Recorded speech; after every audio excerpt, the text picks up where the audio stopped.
Project Sledgehammer. Peel Regional Police, along with other law enforcement agencies, they have arrested 5 people. 5 लोग जड़े ब्रैम्पटोनियंस है, उन्हों दी pictures असी screen ते दिखाने हैं. 5 जने अरेस्ट किए हैं जो नागरा फैमिली है, 3 जने मदर एंड 2 उन्हों दे बच्चे. So 3 of them and 4 individuals. Total 5 arrests by Peel Regional Police in collaboration with the Waterloo Police, with collaboration with the RCMP and other law enforcement agencies. So ਵੱਡੇ ਜਿਹੜੀ quantity 'ਚ fire arms drugs ਜਿਹੜੇ ਹੈ ਉਹ capture ਕੀਤੇ ਗਏ police ਦੀ ਤਰਫ ਤੋਂ.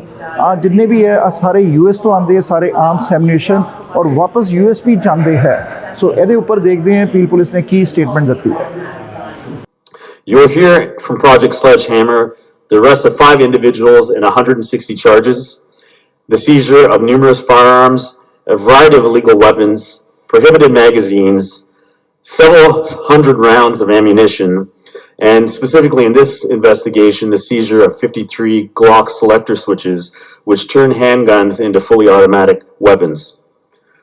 More importantly, the arrest signifies the prevention of crime, which we can only speculate what would have happened across the GTA. Each item you see displayed actually symbolizes a potential victim, a community that has been prevented from seeing harm. These items aren't just sitting on a table. They represent a carjacking, a home invasion, armed robberies, and multiple firearms offenses that would have plagued the GTA and Peel region. These 5 arrested people, because 3 out of 5, 3 have the same last name, are they related to the same family? Because seems a 61 years old woman, seems to be a mother or a sons. And what are their relations?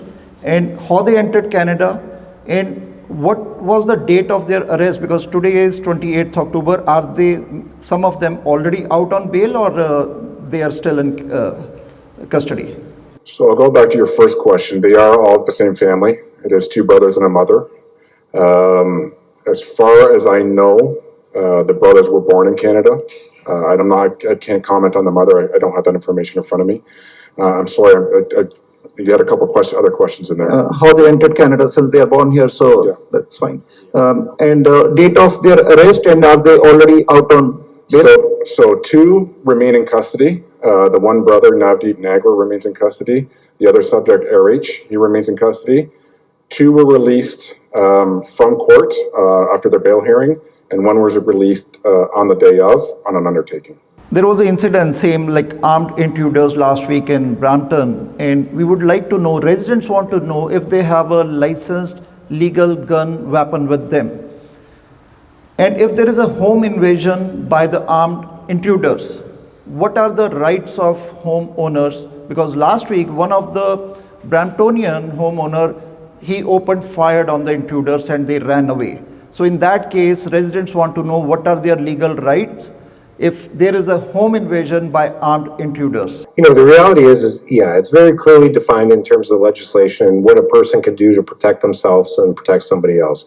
And at a base grassroots level, a person is allowed to use a reasonable amount of force to protect themselves or somebody else. But this is a complex question that, you know, I can tell you that particular incident wasn't under will always happen with consultation with the crowns and legal minds that are really much brighter than mine. But the way I understand it is the level of force that anybody uses has to be commensurate to the threat. And that's where some of the complexities and difficulties in explaining that situation is. But, you know, I think we're having this conversation because, as we said, people are beginning to feel unsafe in their homes. And they're asking, well, how should we protect it? The reality is this is how we protect it. We remove the illegal firearms, and as we've demonstrated here today, but as we've demonstrated at record-breaking levels here in Peel, we're doing everything we can to remove firearms from our community, so this is a conversation and a reality that we don't have to have or experience. Thank you very much. Well, I appreciate the comment and your question about those individuals that might be on bail or previous crimes. I do want to dwell on that because, you know, it's become a theme and it's of great concern. You know, we have a great privilege as elected officials, especially in this position that we hold now. We have the privilege of representing the public, and then we have the privilege of working alongside fine officers like this And something's fundamentally wrong when we have that privilege as elected officials and we keep putting citizens and police officers in harm's way because of just what you referred to, bail, the revolving system of justice, the fact that so many of them are that bad penny that keeps coming back. Of all the startling information, half the people that we pick up for a crime are known to us and have done another crime or are on bail. Something's got to give on that front, which speaks to your question. The second thought from your question that concerns me as well as someone that's lived here all my life, getting to the point where people think they may have to defend themselves. It shouldn't have to come to that. It shouldn't be our role as individual citizens to take up arms and have to defend ourselves, but you can understand why some people feel that way. So I hope the message, and I want to be clear, I know the Premier gets it. Premier Ford has been a tremendous fan on the law enforcement file and understanding that something needs to be done. Minister Kersner has been outstanding and a great friend of Peel. Just today, Minister McGregor, talking about bail reform, says something needs to be done so that people know they face consequences when they commit crimes like this and don't go out and do it again just so we can put our officers back in harm's way. Thank you very much for that question. Today represents a significant day, the conclusion of Project Sledgehammer, which is the work of our investigators in our Special Enforcement Bureau. They have arrested 5 individuals responsible for numerous drug and gun offenses. Many of them you can see here, but also these individuals are responsible for bringing harm to our community, sale and distribution of firearms, which we know were destined for the streets right here in the GTA. We look at carjackings, the robberies, auto theft, the home invasions, all of them, and many of them are involving firearms. And these are the type of individuals or groups responsible for them.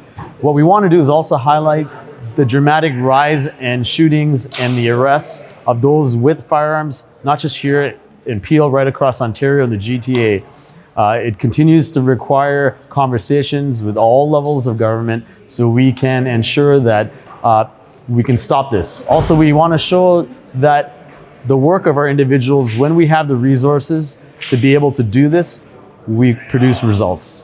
Deputy, Project Sledgehammer. It's a great achievement by Peel Police. So what do you want to say about this? And collaboration of the law enforcement agencies. No, absolutely. Listen, I have to tell you, anytime we can take a firearm off the street, it carries such benefit for our community. In Project Sledgehammer, we've arrested and charged 5 individuals with nearly 160 criminal charges. Recovered multiple firearms, hundreds and hundreds of rounds of ammunition, and also dismantled a drug trafficking network. You know, the benefit of this locally is those guns and those rounds of ammunition will not be used to harm our community. And, you know, again, it's more evidence of commitment from our police service to keep our community safe. You know, today at Sledgehammer, before it was Project Chrome, we're recovering and seizing record numbers of firearms and charging record numbers of people in order to keep our community safe. But what we're also doing is advocating on behalf of our community for tougher legislation, for, you know, an end to the whole issue of repeat violent offenders. We're doing all those things as well. So the enforcement piece, really important. Addressing the gaps that are police-oriented, also very important. Deputy, out of 5 arrested, many of them were already out on bail. And when we heard that already 2 are already now, after this crime, they are already out on bail. So is that something that is shocking to Canadians? Because yes, we know that that's shocking. What about the police forces? I think it's becoming discouraging for Canadians, and it's becoming all too often a common story. You know, the chief talked about an individual who was out on bail for firearms offenses, not in relation to this investigation, but another one, had an ankle monitor on, had been previously charged with firearms, and he's sitting in a car with his surety and a firearm tucked in his waistband. That shouldn't happen. And so this is why I say, generally speaking, our community is becoming tired of it, and it needs to change, which is why it's so important that, while here in Peel, we will continue to deliver the gold standard in enforcement. That's what Peel does. We do enforcement well, we catch bad guys. If you come to Peel, we are going to arrest and charge you if you become involved in firearms and more violent offenses. But what we also do now, that is a little bit differently, is we identify gaps in legislation, we identify partners who can help, and we either ask them or invite them to help us in addressing the issue, like repeat bail offenders, or we apply some pressure to require them to make changes. And I'm confident that we are making a difference. But we are asking this, and Canadians are asking this since last 4-5 years. And hats off to police officers, police forces, because they are also got victims in these kind of incidents. Many times we have seen in Toronto and other areas. So why our lawmakers are not listening then? What is the reason? You know, I have to say, I think they are listening. I think at times they move a bit slower than we do, and that's the reality of our current system. But I can tell you, absolutely, this is something that as a country, we really need to pay attention to, because the decisions that we're making today and the conversations that we're having today are going to carry benefit into the future, and they're going to help with my kids, your kids, everybody's, the next generation, in keeping them safer. It may take some time, but I do think they will have big impact.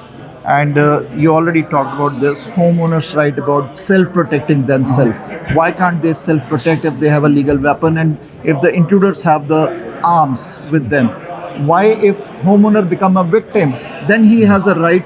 Why before becoming a victim, they don't have that right? Yeah, no, you know what? And so this becomes like a really complex question of law that I'm not going to be able to explain in a minute.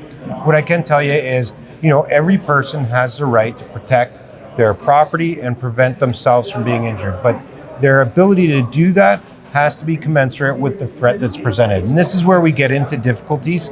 Police officers spend months and months training to understand their use of force applications. It's an incredibly complex and difficult thing. Now, having said that, would that question actually dotted line draws itself back to is people are feeling unsafe in their house. And, they're talking about needing to arm themselves. If they use we have it, they to won't ask be charged. we have to ask ourselves, though, why is that? And the reality is what is supposed to be their sanctuary is being attacked by a small percentage of criminals that needs to be addressed. And I think rather than people arming themselves, what they should do is demand and ask for change so that their homes are better protected, and anybody who would or has shown an inclination towards infringing upon that is addressed with and held accountable appropriately by police and by the justice system. In case they use their weapon in the home against the intruders, will they be charged? Again, there's so many variables. Is a person climbing through a window? They're unarmed, and there's so many circumstances. And even police, we consult with our local crowns on those conversations and discussions. Thank you, Deputy. Thank you for this. Thank you as always. Thank you. Appreciate it. Thank you.